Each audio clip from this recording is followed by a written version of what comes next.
Guys, Dan Staten here with Elk Shape, and you are listening to the Mountain Dude Podcast. Join us as we explore what shapes us. When I wake up, I set goals, and I really want to achieve them just for myself. Where we share stories of grit, determination, and the relentless pursuit of growth. You better get your checkbook and your come along. Dirk killed an elk. He's like, what? This is a space where backcountry hunting meets the deeper lessons of life. Yeah. We'll just bring our Dora the Explorer backpacks. What are you going to carry in that? You're not only going to be entertained. My advice to young people that are going for it, by the way, is say yes. Say yes to everything. But we're going to make you better. I'm almost 50, so give me a break. Oh, Nate, we start every episode with a prayer. Oh, we need that. Yeah. That's great. This is the Mountain Dude Podcast, where we climb higher together. Yeah, right. Yeah. The even quality. Yeah. That makes sense. That makes sense. What do you say? Yeah. Yes, we put the swear jar out for you. Oh. Was it the... Yeah, the water jug we could there? Definitely fill up that 5-gallon jug with you in here. I'm going to try to keep it down. Or just none, but it'll be tough. Yeah. You know, it is. Especially with just me and you talking. This is just exactly like we're on the mountain. Yeah, so, it's going to be hard for you to keep it PG. Less butthole, but... Yeah. Oh, this is going to be fun. Well, Rodger, welcome back to the Mountain Dude Podcast.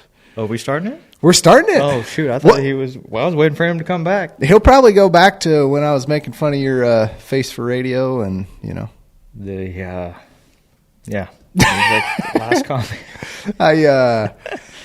It's funny. You are the first repeat guest I've ever had, which is fitting. I mean, you're my best friend out there, and one of them for sure. And I've spent more time on the mountain with you than I have anybody else. Yeah, and we do this talking a lot, so might as well record it, right? Exactly. And today, I appreciate you coming back on. Today we are, the whole premise of this podcast, this off season, you've followed along with it. Like my whole thing is I want to establish discipline. I want people to get better. I want people to fill tags, people as in the listener, in 2026. Yep.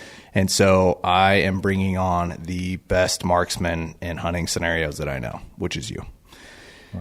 Your sample size is probably better than me. So, but in all reality, like I have seen you make shots that I know a lot of people couldn't make in most hunting scenarios, and so I want to dive into that. I'm sure we'll get down some rabbit holes. There'll be lots of jokes, lots of funny stories. Yeah.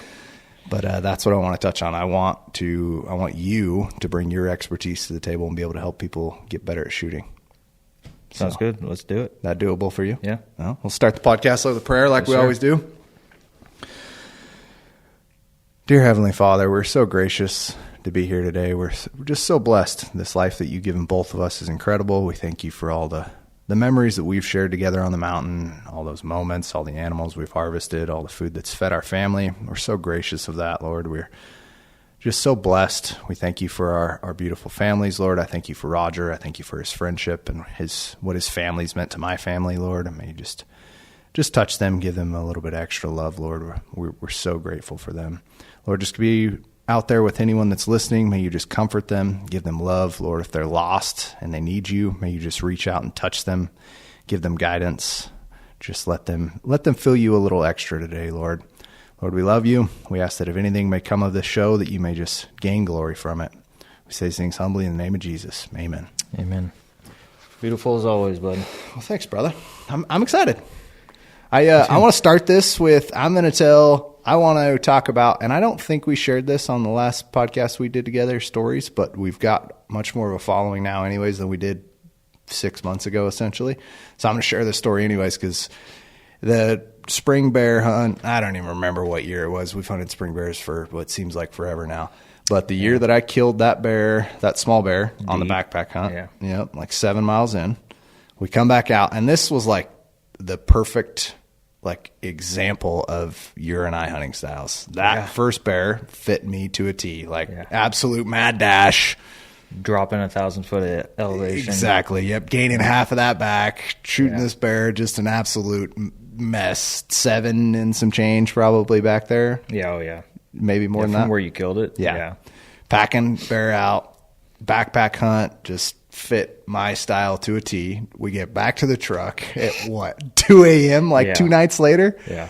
And we, I don't even know. I think we ate dinner that night because it was a long night out. I think we ate at like 2 a.m. We were going to stay on the mountain. Then we were like, we can make it back to the truck. And temperatures were getting really hot. Yeah. Pulled that bear out of the bottom of the creek. We're like, let's get the bear back to the truck, get it on ice. We got back at like 2 a.m., made a little fire, ate some food, and we were both out.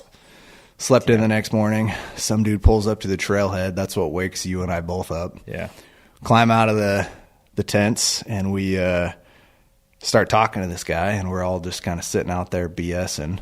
And was it him or you that saw the bear first? Oh, he saw it first. That's right. It was him. And he's like, oh, bear right there, right across on the hillside, 450 yards, just cruising along. And you look at him, and you're like, well, you going to shoot him?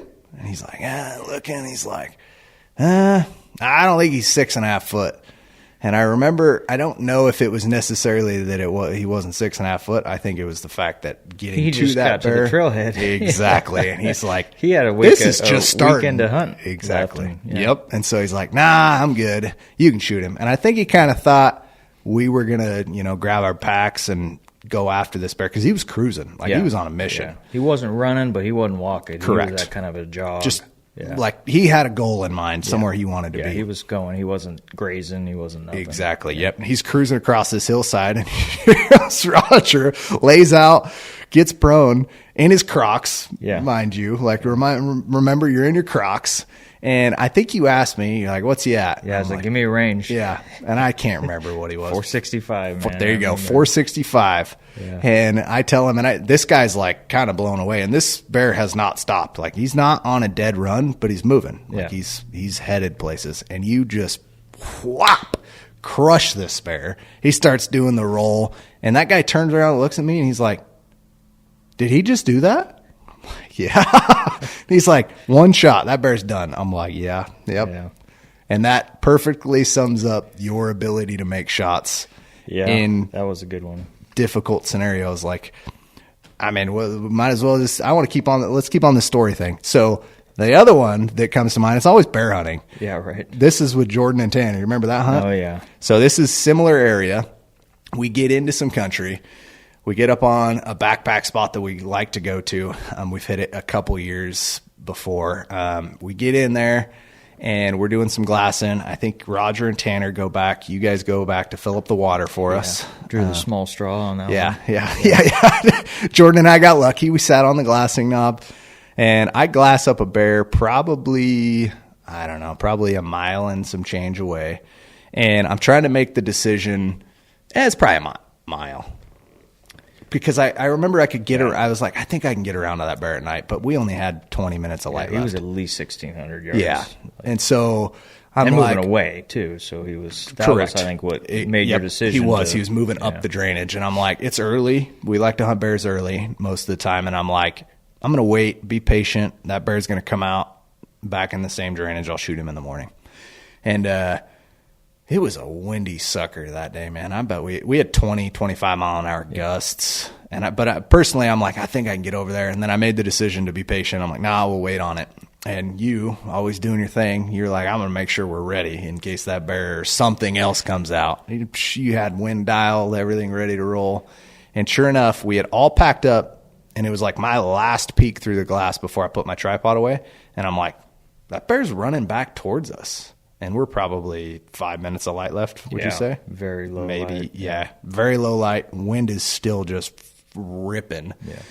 And that bear he was on a dead run from that point. He ends up getting to a little finger between us and the point I originally saw him on at, what was he, 6? Six, just over 6 or something like that. I shot him for 6. But okay.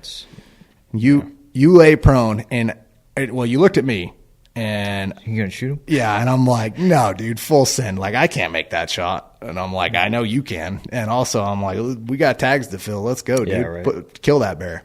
And you did. You laid prone and made a shot. And I don't know, what did you hold for wind wise? Do you remember? 17 miles an hour of wind is what I held for. What I had metered while we were sitting there waiting. I was shooting an MOA scope at the time. It was probably 2.5, 3 minutes of wind, something like that at 600. So it was, 20 inches or so of wind. But yeah, you're speaking Chinese to some people out there, but that's a good thing. We're going to get into the weeds because this will make you a better shooter. And having that dialed ahead of time is what was. I was able to make that shot. I already had my wind call in my head, so I already secretively had already dialed my scope and everything. So there wasn't a whole lot of time between you saying, "Now go ahead and shoot him," to the shot. So and you crushed that bear. Bear starts running downhill, and correct me if I'm wrong. You shot at that bear 2 more times. Yeah, when he was after the first shot, he was flopping around, and I tried to send another one while he was flopping. But just to get something in him. Well, I say it all the time on the show, especially with bears. I'm shooting he was until moving, they fall. so I was going to keep shooting. Yep. Yeah. Absolutely. Then I only had 3 in the magazine, so when he took off again, I racked the third one in and hit him on the run. Exactly. Hit him on the run. 17 mile an hour plus wind. It's 600 and some change. Yeah, 2 or 3 rounds we know for sure hit that bear like that. And then the 6th the following day. Yeah, that was wild. That's a perfect example of why we shoot bears until we see them fall, because that's exactly what happened. You crushed that bear. We're all high-fiving, and I'm sure there was some whiskey drank that night on top of the hill and some celebration. It was a done deal. Yep, we were all excited. Wake up the next morning, we get down there, hike down, and was it you or Jordan that saw him? Jordan found him. That's right, because Jordan got on the other side. Yeah. Yep. Yeah. Jordan sees him in the bottom. We kind of get down in there, and we were sub 20 of that bear. Yeah, it was thick too. Yeah, super or at least thick. Where he was at. We had a little bit of clearance, but had you behind me with your handgun. I had a handgun. I'm like, bro, it's time. Shoot him. Yeah. And you put same drainage that we ended up doing that same thing. That's the year right. Before, I think, or the 2 years I think before. So. Yeah. Yep. But needless to say, we ended up killing that bear that night. A really good bear. You remember what he? 6.5. Yeah, 6.5, 18. Yeah. Just I think over it was 18. just under 18, like 17 and 15 or 7/8, I think, something like that. Well, you've killed some close enough. Great bears on some hunts we've had. That bear that I just told the story about at the 400 yards on the move. What was he? 18 and an eighth or something like that. Yeah, another Most 6. And he was 6.5 foot. Yeah, I forgot that part of the story because we got that guy's number and you sent him a text afterwards. Yeah. But in that guy's defense, that dude's killed some giant bears. So, and it was just beginning. I don't blame him. I mean, that's a bear you probably pass on in that scenario most of the time. Just to get time. And it was early, too. It wasn't like it was the very end of April or something. Something like that. Yeah. Season had just opened, so he had plenty of time. Yeah. So he was going to look over another 20 bears before he filled his tag kind of guy. Yeah, absolutely. But that's where I want things to go today. I want to talk about what you do in the off-season in preparation. There really is no off-season for you because you're shooting NRL hunter, and I'm sure you'll get into that and encourage shooters to do so. Talk to me a little bit about that. What's your off-season look like this time of year? I generally try to build my rifles for the year after the end of the fall of the previous year. So if I'm going to do anything, whether that's rebarreling a gun or doing load work and everything, I try to do that in the wintertime. That way I'm not pressing it before season. I see a lot of guys that try to do all that stuff in the summertime when the temperatures are higher than they're going to be when they're hunting. So, especially right now in Idaho, we're getting kind of spoiled with the weather. But, if I'm doing load work up and it's in the 40s, it's probably going to be the same or similar velocities as in the fall in the 40s. Obviously, my elevation is going to change, but I at least got the speeds right on all my ammo, and I know it's not going to overpressure and different things. So I try to do all my load work and building new guns in the fall, winter time of the year prior to hunting season. Okay. That goes with my competition rifles and everything. I try to do all that this time. So it's especially with a lot of gunsmiths, they get pressed for time as they get closer to the season because everybody's like, oh my gosh, I need to build it now. So a lot of lead times on barrel jobs and everything else are shorter right after hunting season because people aren't thinking about it yet. So if you get it done during this time, it's usually a quicker turnaround, depending on who you go to. Okay. That's very good to know. Yeah. So, then obviously NRL Hunter starts tomorrow for me. It's the opening match of the year. It's a Pro-Am down in Hammett. And so that starts usually February, NRL Hunter, and it goes through June. I think the Grand Slam is their finale. It's in June. And you think that's made a huge difference in your shooting? Oh, yeah, absolutely. Laying down prone and pressing the triggers different than building a position in a rush scenario on, makeshift props or boulders or trees or, everything like that, or shooting off a tripod. Yep. Very rarely in interval hunter do you shoot from the prone.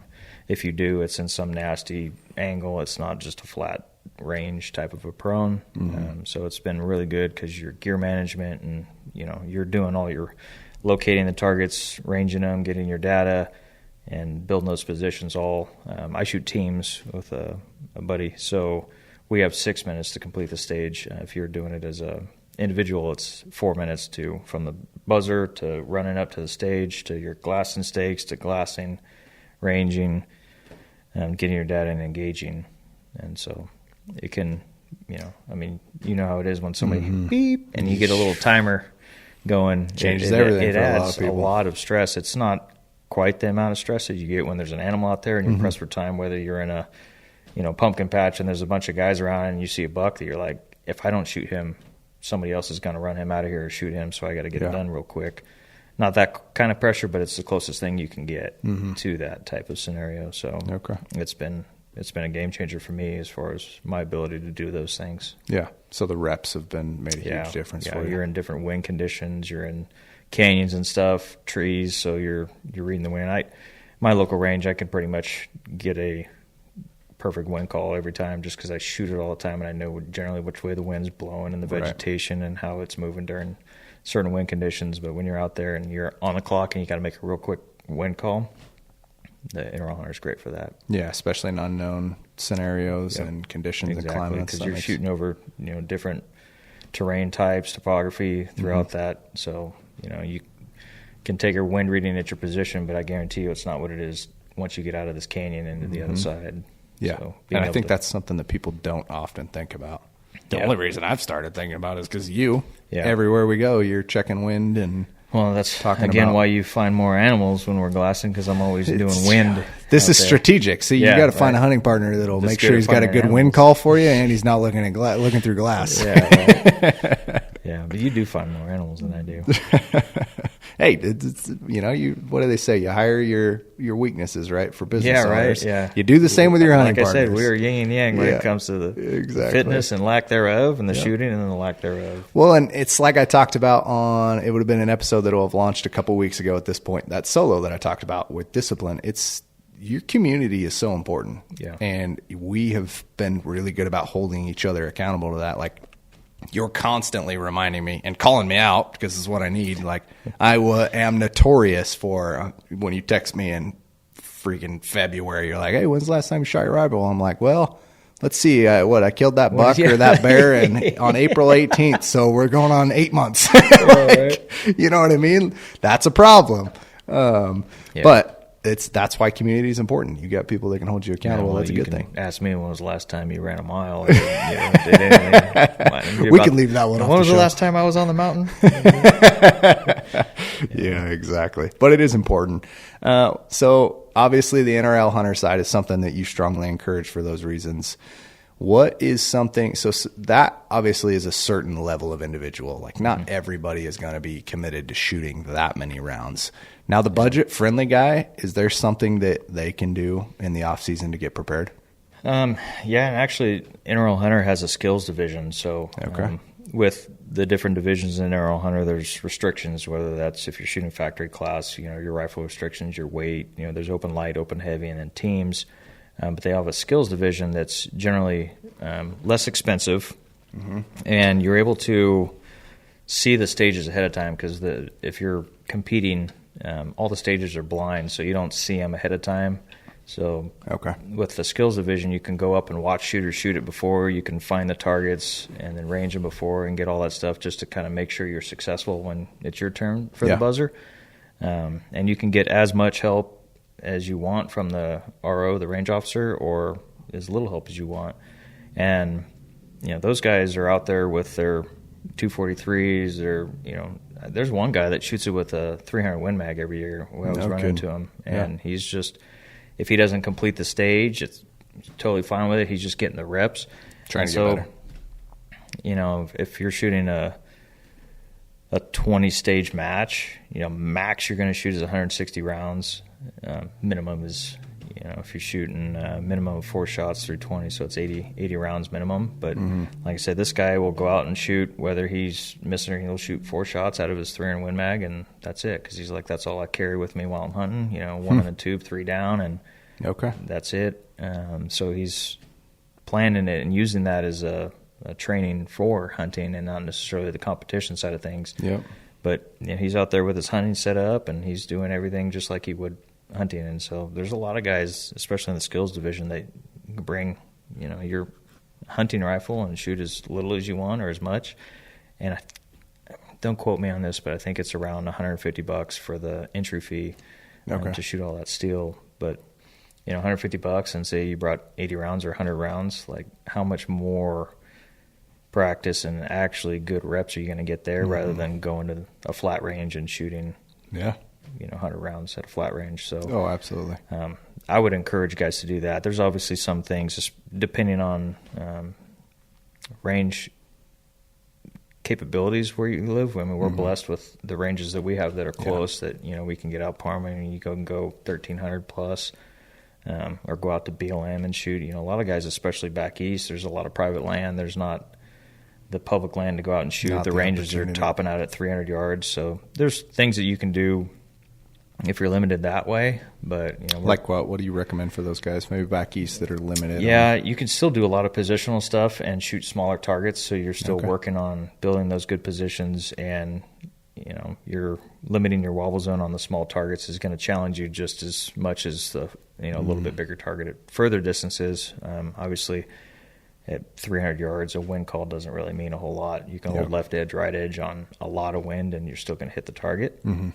So you're not getting the reps with the wind as you would in some of the longer distance shots, but that's still great for guys, especially if they're back east and they're trying to come out to Idaho, Montana, Wyoming, whatever, to hunt in the fall, to get those reps and building those positions, because it's not a whole lot of places. I mean, I generally pick the spots where I glass as a shooting spot too. Yeah.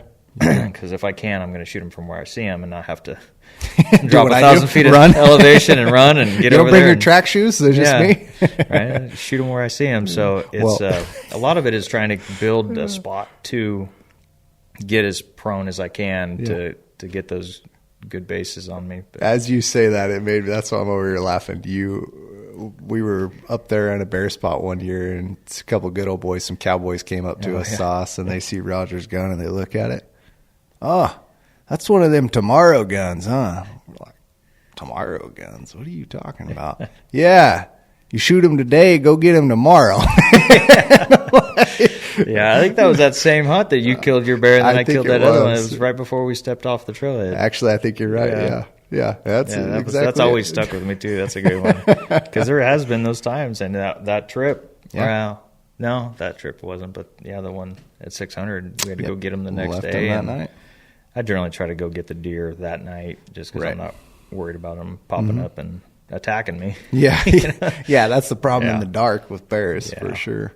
Yeah, you can't have enough headlamps or enough. Your TLR7 on your handgun doesn't quite do it. It doesn't make me feel very good. No, it doesn't. But, so the outfitting your rifle properly for the nasty terrain that we have. If you're going to have to shoot downhill, uphill, most of the time, if you're seated, you're probably going to have to shoot off a tripod. If you got a bipod that's high enough, practicing those positions, on smaller targets at the ranges that you're able to. You can do a lot of it dry fire at your house. There's some dry fire trainers out there that DFATS is one of them, and then there's it's called the Indoor Training System, IDTS. It's a lens that you screw on or clamp on to the objective side of your scope, so the closest to the muzzle end. And what that'll do is allow your parallax to adjust, so you'll be able to focus to like 12 feet.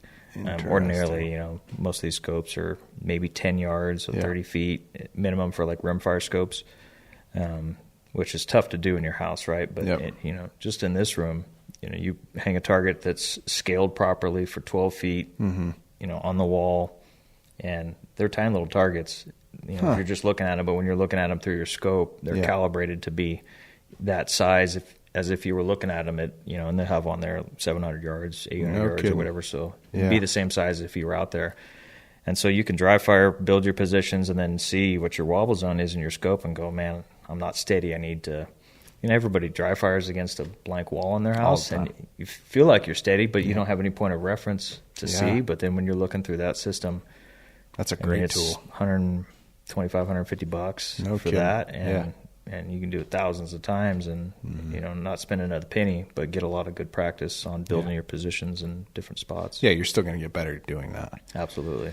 Well, and not only is the off season important for like the physical side of it and actually getting rounds in, gear is so important this time of year. Like making sure that your gear is dialed and scored away. This is the time of year to do Get it done now, not 2 weeks before the season. Yes. Yeah. So walk me through a little bit. What does your gear look like going into? It's similar. How different is from the NLR Hunter to what you're going to use on the mountain? Very similar. That's what I thought. Most of the time, my bipods are the same. My tripods are the same. I've just kind of gone away from the ultralight stuff because I've seen how much putting a little bit of weight, whether that's in your rifle, in your tripod, in your bipod, helps with stability. Yeah. And, I'm not going 15 miles back. I can carry a little bit extra weight or lose a few pounds off my butt before we go out there. I'll help you with that, remember? Yeah, right. So, I could do that stuff and still, does it suck carrying a 12.5, 13-pound rifle?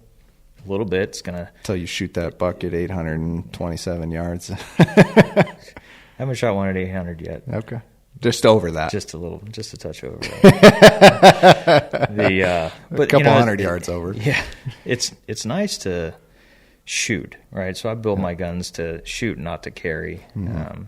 If it's on my back or, on the frame on the IA packs, it's... Yep. Am I going to really feel the difference between a 10-pound rifle and a 13? Probably not, but I definitely can tell when you're shooting it. And I've done a lot of different numbers with recoil energy and stuff, and adding a couple pounds to your rifle makes a huge difference in the shootability of that rifle. And generally, the accuracy comes with that, not just the fun side of shootability. You add a little bit of weight, and it's going to really increase your effectiveness in the rifle platform versus, oh man, this is nice to carry. Yeah. Like, who cares if it's nice to carry if it doesn't do what you need it to at the end of things, right? That's why you're carrying it. Yeah. So but I try to do, all my gear stuff too this time of year, just like you said, because I don't want to do it, 2 weeks before season and go, man, I thought I was going to like this bipod. I really don't like it. Now where am I going to find one that I could rush ship here or, whatever it is. So I try to flush all that stuff out now. And I think it's the Miles to Matches podcast. They talk about don't test gear on the clock. And same thing with hunting, right? I mean, we do a lot of gear testing, which can kind of suck, because if you're out there deep and you're like, man, this sleeping pad, this sleeping bag, this tent, whatever it is, isn't cutting it, then you're kind of, it's a rough trip for you. Right. But at least you're going to survive, unless you get some nasty situations. But if you're testing gear out on a gun, that could be, I'm not going home with something, right. kind of a thing. It's a big difference. You're right. So I try to do all that stuff ahead of time. And if it's not cutting it before, I won't take it on a hunt. I usually got a couple rifles that are set up, ready to go. If I'm testing, a scope or something, and it's just not cutting it, I'm going to leave it at home and take something else that I could trust. Yeah, absolutely. Well, and you don't ever go on a hunt now without a tripod you can shoot off of. Yeah, absolutely. Right. And you're set up to where you can shoot off of that tripod no matter what, right? Yeah, and most of the time if I'm solo, I'm taking 2 tripods. So I try to get it on film, obviously, without a spotter. And it's kind of nice to have the kill shot on film, so I'll carry a tripod to glass from and digiscope from, and then the other one for shooting off of. Yeah. So. Talk to me a little bit about your rifle setup with your tripod. Everything I got's got an arc rail on it, whether it's a built-in one like my competition rifle or a Samurai River Solutions hunter rail or some from Samurai River Solutions, one of their rails. So it's all got ARCA compatibility with my tripods. I mean, my binos, everything has got ARCA on it, so it's the same head, same thing. And generally they have more of a shooting type head on them rather than a pan head for glassing, which I could probably suffer a little bit on the glassing side of things, and not by not having a pan head, but I gain so much more on the shooting side of things. That, Absolutely. You know, I think it's worth it. I don't even carry a pan head. You changed my mindset on that because I don't. I mean, I'm someone that loves to glass. Like I'll sit behind the glass all day long, every day. And I'll take a 4-hour nap. While Yeah, it's true. Yeah, you'll be huddled up underneath the tree staying warm. Yeah. But I don't carry a pan head anymore because I want to be able to shoot off it. And that's, I mean, you saw that bear you shot at 7+ whatever that first year. ever. That was not a shooting tripod. No, that was was not not. a shooting. And the results head. showed. And, and it was rough to get stable enough to make that kind of shot. And It is. Yeah, I've gravitated towards everything being, thicker legs. They're still sub 4 pounds. They're not like 10-pound behemoths, but they're thicker. They generally got less leg sections, so they're a little bit more stable. And generally don't have a center column, which it takes a little bit more to get set up to glass from, but they're more stable when you go to shoot from them. Yeah, absolutely. Yeah, and you can cut those couple pounds somewhere else, I promise you. Right. Don't sacrifice it on your weapon system, the thing that's essentially going to fill tags. Yeah. Like that's not something, that's not a place I'm willing to compromise. And I save weight just on food. You're taking 4,000 calories back there. I'm taking a lot. 2,800, so my food's already considerably lighter than your stuff, so I can make it up on the rifle side of things. Or, like we did on that that one hunt, one rifle between the two of us, so you're saving weight there. And that was a heavy rifle too. Sharing tents or one stove set up. Like you can do those types of things when you're hunting with a hunting partner to save weight and make up for that difference. And you're going to be happy with it in the end. And and another thing is if you need a lighter rifle, say like if we're going into the Frank and we're going 15 miles in and we're going to probably come out with a couple animals and like we're going to be heavy going in already, I'm probably going to lower my cartridge to keep the recoil manageable and a lower weight platform.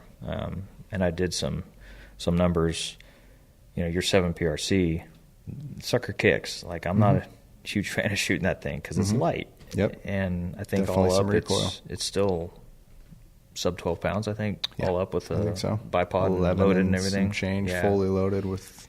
But it's manageable because you got a brake on it. I like shooting suppressed now, so it obviously doesn't cut as much recoil as a brake does. So I'm not going to be able to get away with as much recoil energy without a brake on there with a can. And there's a lot of cans. I got brakes on the end of my cans, but it still doesn't do what a traditional 4-port, nasty Salmon River brake, or I think you got a EC tuner brake on that one. But so I'm going to lower my cartridge, and generally you're going to do that by, my hunting rifle now is a 6.5 by 7 PRC that I've taken a 7 PRC and necked it down to 6.5. I'm probably going to take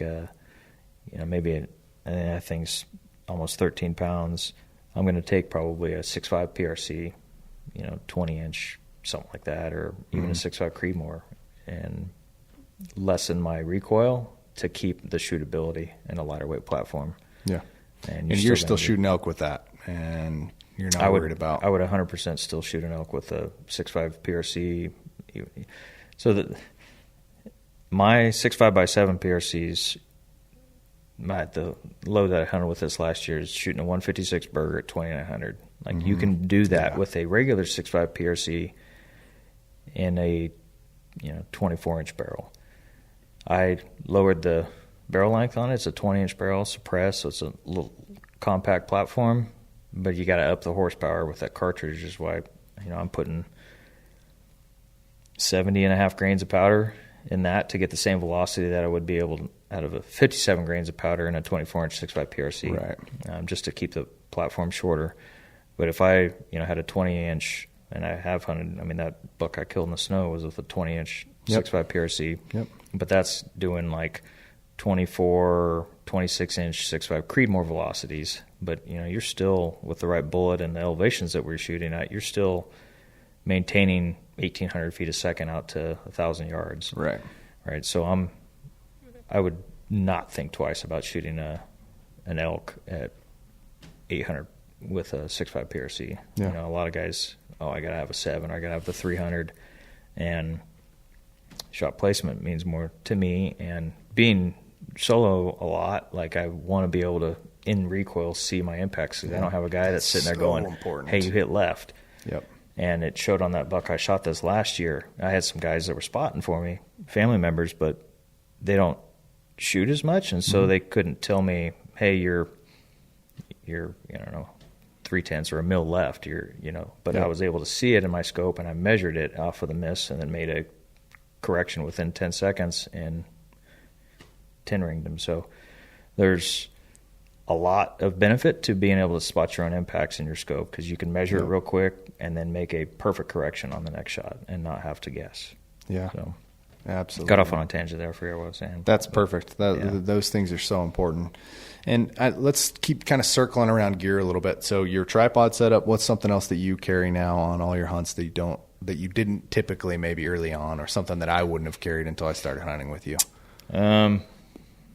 Suppressor probably, but the bipods that I have are bipods that I can either sit and shoot, kneel and shoot from, have a lot of adjustability, probably a minimum of 25.5 inches of adjustability. Mm-hmm.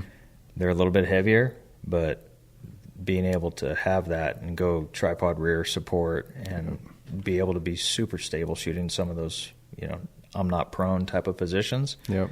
Really is going to help guys out. And a lot of guys are like, oh, well, it's a lot of weight, or I'm going to carry this Spartan so I could take it on and off. Well, you're limited on the length of that, and if you got tall grass in front of you, if you're which almost always seems to be the case, right, or you're shooting uphill or downhill, you're going to be super limited on your position, and you're going to have to probably shoot. I'm going to put on my backpack. Yeah, you can get elevation that way, but you're going to lose stability, because that backpack's going to be able to shift and move, and you're not going to be able to get the stability to make those shots. Yeah. So I'll carry the extra weight for a bipod that's more capable, but it's going to be heavier. But it's a tool that's on there for a specific reason. It's not to, just be easy to set your rifle down. It's there for these certain situations, because, that one bear that I tried to shoot off of those quick sticks, off my trekking poles that was down on that bottom, I could not get stable. That's right. And that's when I started, like, okay, I'm going to really get in, because I think I still had a panhead at that point. I think so. Both of us did. Yeah. And I was like, I can just shoot off these sticks, the Wiser Precision quick sticks. And I'm sitting there trying to get stable on this bear, and I'm just wobbling all over. And I'm like, I can't make that shot. Right. It was doable. It was under 500 yards probably, or close to, but it was right about not, couldn't get the stability. So I'm like, all right, I'm going to now have something that I'm going to be able to get stable and make that shot every time. Yeah. Do you always take a bag with you still? Yeah. Yeah. That's another thing too, right? Yeah. You've always got a bag for support. And I didn't ever used to. I kind of modified my old Muley Freak rifle cover to be able to roll up onto itself and kind of make a bag out of. And it worked decently well for a rear bag. But now I carry an Armageddon Gear Schmedium with some light fill in it. So it's carryable, and it's really nice for sleeping on the mountain. You just tuck that thing underneath your head. Trust me, I know. Yeah. That's why you get 4-hour naps during the glassing sessions. So that, or the pint size Game Changer. They're great for rear bags, but even equally important is a front bag. So if I had to, lay it down on a tree or anything, a rock, and get stable, it's really nice for that. And so I will always carry a bag, that Game Changer, whether it's that or another bag that's similar capabilities. So those things always go with me. Yeah, and you're carabining those to somewhere on your pack most of the time, correct? Yeah, generally I'll keep it clipped on one side and actually have my tripod clipped on the other. I don't stow it, especially if I'm in an area where a shot could present itself real quick, like I'm, say on a closed logging road, walking through some clear cuts or whatever, where you might just look over and there's one standing there, and we're trying to get 1.5 miles in. Let's just put our stuff on and start hiking. Yep. I'm going to have that quick to be able to pop off real quick and build a position like that, because I've seen how much difference that makes versus having it strapped to your back and have to take off your backpack and unclip everything and then pull it out, how much quicker you can get on target. Did that start at NLR Hunter? Yeah. Okay. Yeah, the first match I did last year, I had everything clipped to my back, and then I started seeing all these guys that were top level shooters, and they had everything clipped on the front. And I started watching those guys because I'll shoot as an RO if I can, so I'll usually go in the day before the match starts, and we'll shoot all 18 or 20 stages, and then we'll run the guys through the next 2 days and kind of run that stage. And so you're watching every competitor come through. You're guys like Matt Allwine, John Pinch. These guys are just next level shooters. Those are great reps for you. And yeah, you're like just watching. You know, if you're a student of the game, and you're just watching them, seeing what they do, how they gear manage, how they just not a whole lot of wasted movement. They're not taking their backpack off and throwing it way over there, which I was doing. And then, if you need something, you got to go run over and get their backpack. It's right there, but it's not in their way. You know, so you're just watching all this stuff, and you started noticing we was clipping stuff to the front because it was quick to get off. Yeah. You know, so you can take more time on the shot if you're quicker on other things. You know, just like anything else in life, the efficiency of it is making them look fast when it's not. They're not hurrying, they're not fast. It's just they're efficient with everything. Efficiency so that being movements, so important. that being more efficient, clipping it right here has been big for me. For if I'm kind of still hunting through an area, or I'm hunting as I'm kind of walking to a certain spot, and if I know I'm probably going to see and get into something, it's clipped right there every time. If not, if I'm getting after it, I'm putting it on the back because it can kind of hit you on the legs and your trekking poles if you're really trying to get after it. But yeah, what changes in your system essentially between NLR hunter and hunting? I carry tools and stuff with me. Arrow hunter. I Yep. carry a cleaning kit because some of that stuff, especially that match last year in Hammond, I was having some. Well, everybody was having some dust-related issues because it was windy and dusty out there. And that this year, not so much. It's going to be really nice, but so I'll carry some tools, cleaning kits, extra parts for my rifle. Sometimes extra trigger, extra bolt in case you have catastrophic failures. I'm carrying 130 rounds of ammo, so carrying a lot of weight and different things like that. I'm not having to carry all my camp and stuff, but the really, as far as my tripod and bag setup, nothing changes there. My rifle is obviously generally a bigger cartridge. Same caliber. I love shooting 6.5s, whether that's a 6.5x7, 6.5 PRC, 6.5 Creedmoor. I got a lot of 6.5s. Yeah, you do. Well, it's funny as people you tell are me going to this. say I'm not growing my man bun yet. Yeah, we'll see those comments on the YouTube. Right. Don't ever read the YouTube comments. Gosh. But it's funny as you say this because I'm over here thinking I always make fun of you for never working out, but what do you think your pack weighs on an NLR hunter stage? 20. Oh, it's not light. It's sitting over 20 there without plus the ammo in it. pounds? Yeah.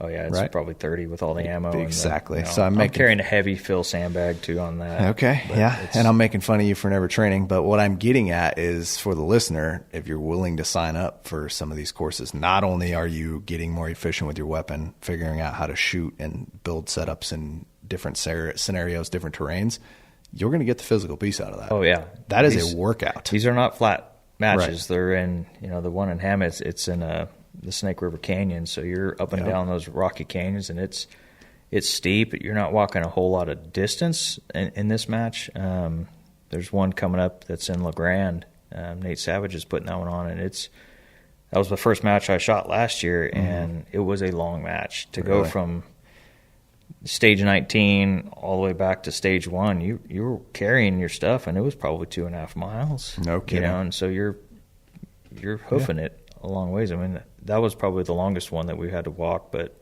most of them you're figuring on probably 1.5 miles to complete the course of fire. With your pack, getting up and down, building, that is absolutely physical training. And don't get me wrong, I love being in the gym. You know that. I love the feeling I get from the gym. Yeah, you can wear a shirt every once in a while. It'd be all right. It's overrated. Yeah. My wife was teasing me about that the other day. I'm like, babe, do I wear a shirt ever at the house?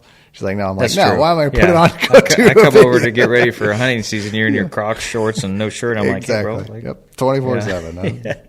Well, why else would you buy property? If you're at my house, I ain't got to wear clothes, right? Yeah. If I didn't have kids, I'd just run around naked. Yeah. But anyways, what I was getting at is even the physical training. I love being in the gym. That is not the same as getting your boots on and feeling that terrain, having your pack on your back. Like, it's not. You're getting real life reps. Pretty sure it was you that told me that. It was like nothing's going to prepare you for carrying weight on the mountain besides carrying weight on the mountain. Correct. Yeah, so you can do little things at home, but it is not the same. It's not going to be a 100%. Up your cardio, your lungs are going to be better, but that weight on your hips and all the little muscles for stability and stuff. It's the stability in your joints too. That's so important. Like putting a pack on. Dennis Stokes is awesome at that. Like, that guy's got a weighted pack on all the time, and if you've been on the mountain with him, you would know it. Yeah, because dude, I've been with you guys around a couple times. I'm like, wait. Yeah, Dennis is a stud, and that's why he's literally has a weighted pack on, and he is hiking all the time. Yeah, it makes a big difference. So you're still able. Not only are you getting more proficient and better with your weapon, you're getting the physical piece out of it too, which is during a time of the year that there's not a lot going on. Obviously, I mean, correct. Bear season is.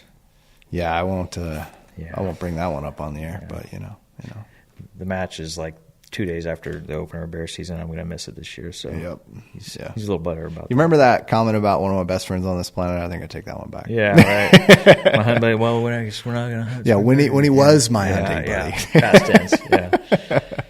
No, it's cool. I mean, it's been exciting to see how much you've kind of fallen in love with that, just because that's exciting. It's similar to you and your BJJ. Yep.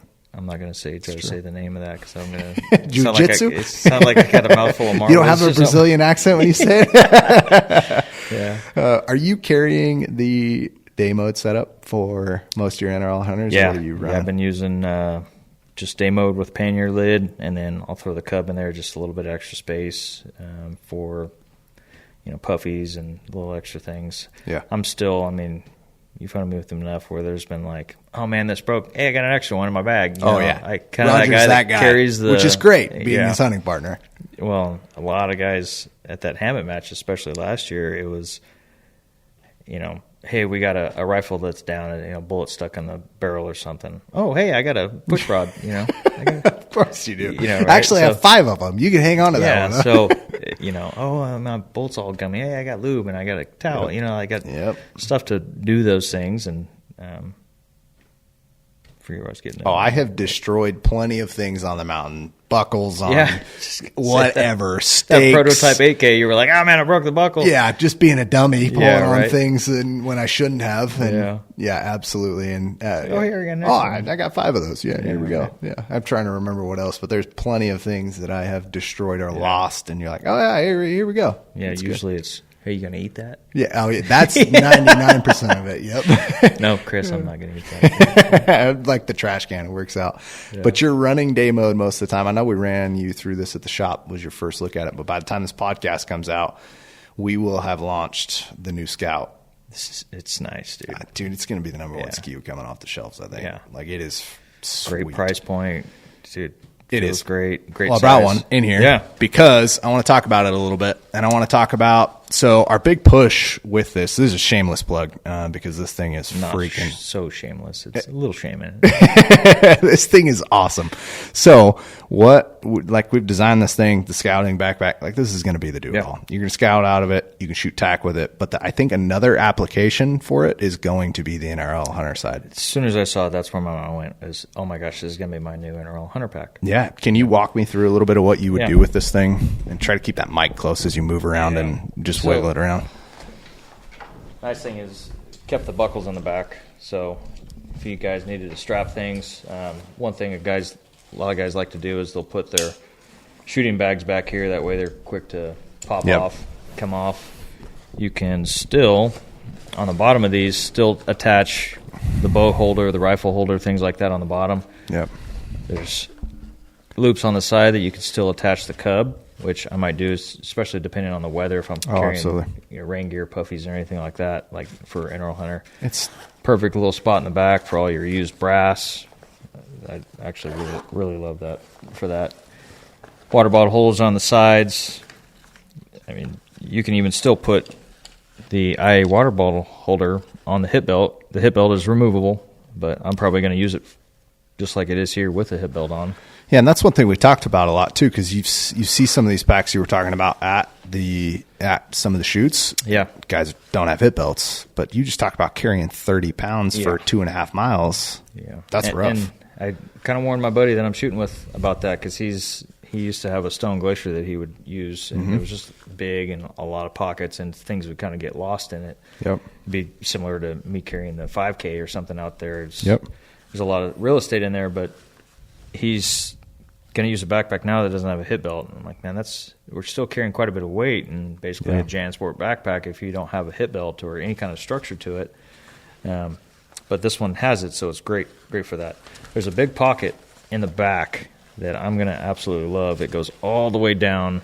I would imagine a guy could probably put a small laptop in there or something, or it's made for a water bladder. 3 liter, yep. Yeah, it's got a little spout out the back for your little 3 liter water bladder, but I'm going to probably I got a matchbook that I put all my stuff in, or my ammo will sit nicely back in there. It'd be easy to get to. Yeah. Next little pocket going forward, all my extra pins, extra batteries, things like that, it'd go really nice right here. Right now I got it in just a pack sack. That's a big pack sack, so trying to go through all that can get kind of cumbersome. And then the big main bag, I mean, you're talking everything, Ear Pro, extra gear. There's another mesh pocket up here on the top. Again, easy access to the things that you need right now. And just enough room in here to put everything. I brought my day mode in here just so I can put everything in it, but there's no reason I shouldn't fit everything in here with a puffy even. Yeah. I mean, your rain gear. When you're the guy that packs, like we've talked about, everything in the kitchen sink. Yeah, and it's going to fit perfectly in here. And it's a nice little compact package. It's going to store everything.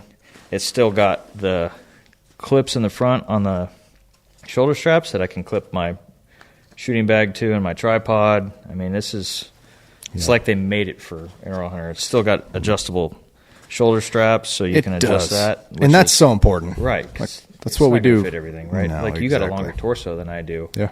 And even though we're the same height, like to be able to fit this to my torso is going to be the really nice. Adjustability, like we're still being innovative and what we're bringing out. Like this thing is just, as soon as I saw it, I was like, oh my gosh, this is my Arrow Hunter bag now. Yeah. And it's going to be great for that. I mean, for really anything, I'm going to use it as a range bag. I'm going to use it for everything. I mean, if day scouting, everything like that, when I'm not worried about taking meat off the mountain or anything, or sheds, I'm going to take this. This is going to be absolute game changer for me for those things where I don't want to take apart my hunting bag. But most of the time I like to leave everything in my hunting bag the way I am, and I don't like to take stuff out of, I'm only going for a day scouting trip, I'm not going to need this or not. Then I forget to put it back in or something. I just want to leave it. I know it's set up, leave it perfect, but this is going to be great for doing all that stuff. I mean, I can't honestly think of anything that I would all about it for my Arrow Hunter setup. Like, it's got everything where I need it, and all the... Well, that's good. I'm excited to see your feedback. And it's simple, which is nice. It doesn't have a ton of little pockets where things can get lost. I mean, it's got enough organization in it that you can put everything where you want it, that's easy to get to, and things that you don't need to get to right now, put it down at the bottom of the main bag. But it's got enough structure where you're not a flimsy JanSport backpack. Yep. I think it's going to be great. Yeah. No, I'm excited to see your feedback your with archery hunts, stuff like that. Dude, those day hunts at times, like I think there's tons of uses for it. It's got a ton of versatility, which is why I think it's going to quickly become the number one SKU that comes off the shelves. Yeah. I mean, the guys back east for tree stands and stuff, like where you're dragging out most of the stuff, you're not packing it. Yep. It's going to be great for that. I could think of antelope hunting. Oh, yeah. Or antelope hunts last year. Oh, dude. Carrying that instead of the big bag. Yep. Yeah, and I've ran around like literally just putting water bottles in my pocket. Yeah. Like to have a little pack with a 3 liter bladder. I wouldn't have dropped that pack last year when I went on that stalk. Absolutely. When I lost an hour because I couldn't find my backpack. I forgot about that. Yeah. I would have not dropped it, and I would have just taken it with me. Absolutely. Because it is compact enough where I'm not going to worry about it drawn. It's not going to hit me up. It's going with me. So that'd be nice. Out of a ground blind. I mean, it's got tons of uses. I think it's going to be I think it's going to be good. I'm excited to see your feedback from it. Give me one piece of advice for let's go for the guy that is like brand new, needs to get much, much better with his firearm, like he's a newer guy. Yeah. And then after that, I want something from somebody that's a little bit more seasoned. One piece of advice for them as well. I would implore guys to get their rifles set up properly. Okay. There's a lot of online influencers. There's a lot of information out there that's probably not the best. You just look at how, I mean, even like your 300 Win Mag, how much did I move that scope rearward? Oh, jeez. Almost 2 inches, probably. Probably before I even knew what I was doing back in the day. Yeah, and that's kind of when I started really realizing what I was doing and doing a lot of that kind of shooting, because I mean, traditionally, if you're shooting offhand, like that works, right? And that's how everybody picks up a rifle when they're like, oh man, yeah, this looks good offhand, or when they're checking their eye relief on their scope and everything, they're just doing it offhand versus, you know, it might be 5% of the time you might take a offhand shot. Yeah. Majority of the time, guys are trying to get prone or seated, and if you square up, it's going to be a lot better for recoil management and for being able to follow through back on to target to see your impacts. Yeah. And so moving your scope rearward, you know, adjusting your length of pull if you can, shorter, things like that are going to help guys be more in line, and actually lowering their cheek piece. I see a lot of guys that jam their cheek piece up, even on that 300 Win Mag. We try to put that pad on it, Yep. and when you start shooting it, you start realizing, okay, I got a lot of face pressure. Yeah. Which under that recoil, especially those big magnums, that face pressure is going to push your butt rear or down and to the right, coming off of your face. No different than archery shooting. If you're trying to push your D-loop into your face to get into your peep sight, you're influencing the way that's going to fly. And is it going to be the same every time? Probably not. So I try to do as little face pressure as I can, and I do a jaw weld. So my scopes are generally sit a little bit higher, or if I have an older stock like that one that's on your Christensen, you know, I don't run anything on it anymore. And so I'm doing a jaw weld, scopes back, length of pull is usually as short as it can go, and that way you're more center line. I see a lot of guys, if you think about it, how good are you at looking at anything with your head cocked sideways? Right? Do you walk around like this? Are you strong like this? Is it comfortable? And I think a lot of that high cheek piece stuff came from military snipers back in the day, where it's like, you got to be able to lay on your rifle for 10 hours and be comfortable. Okay, we're not doing that. Yeah, very different Right. application. Different application. You know, people generally try to put the rifle butt into the pocket, right? I try to move it as close to center line as I can. It'd be similar to raising your peep height at. If you raise your peep height and you lower your Interesting your analysis. anchor point, you don't have to cant your head sideways to look into your peep. Yeah. It's just more of a natural turn, and there it is. Yep. And so similar to raising your scope height or taking the cheek piece as low as you can, and that way your head's upright, you're not tilting sideways looking through your rifle scope. The recoil is more center line, so you're not getting a hard, you know, generally the kick, you know, it's gonna hit your pocket and kick to the right. So you're just a lot more consistent doing those things. So if you set up your rifle that way off the gate, you're going to be more successful. You're going to shoot tighter groups and everything like that. Yeah. And shooting enough rounds in a group for a zero. I used to be so bad at that, especially during load development. I'd shoot 3 rounds. Oh, man, I got an ES of 3. This is going to be great. This is my load. Go up, load a bunch, come back out, and I'm like, man, that group opened up. Oh, man, my ES isn't. Hey, you caught it. I saw it. What? You almost said fill the swear jar. What? I know you too well. I've been trying, man. You did well. So, but I was just going around in circles, going, "Oh man, what am I doing wrong? What is this?" But it's just now I honestly I don't realize that if I'm under 30 ES, I shoot bigger groups, 10-shot groups. That my hunting rifle, I shot a sub-inch 20-shot group. Wow, like that's more impressive to me. Yeah, that thing will throw. If I shoot 3 rounds, that thing will throw a sub-quarter-inch group all the time. But I know it's not going to hold. Right. But I'll shoot, 10s, 20s. It'll shoot 3/4 inch 10-shot groups all day. Wow. I'll start pushing it.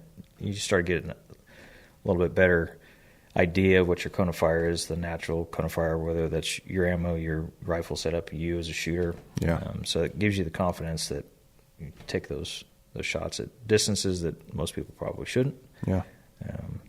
So that was kind of a long way of saying, get your rifle set up properly if you're a new guy, because it's going to set you up for success right off the bat. You're not going to spend a lot of ammo money chasing your tail, going, why am I, this thing is supposed to have everything's sub-MOA accuracy nowadays. Oh my gosh, why is it a 1.5 inch group? And I think I said this in the last podcast. It might be a sub-inch gun, but you're an 1.5 inch shooter, so.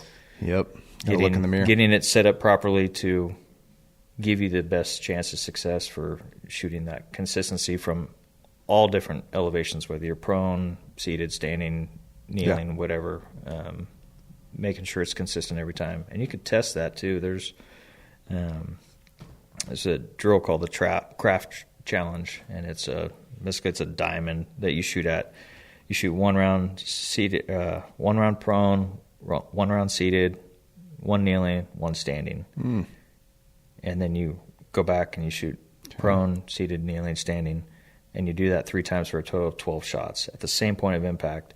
And if you really want to get into the weeds, you can take a Sharpie and color your bullets. That way when they go through the target, you know which ones were which, and that way okay, my standing shots are all hitting a little high right. Well, my kneeling shots are hitting here. But then you can just kind of test your capabilities more of a shooter in all those different positions. Because if I know ahead of time, hey, I'm always 2/10 high right, maybe you factor that in if you're going to take a standing shot or something like that. But most of the time it's, if you're pretty good, you're going to be in an inch group anyway, which is the capability of the gun most of the time. So it's like, I'm happy with that. Yeah, absolutely. We're happy.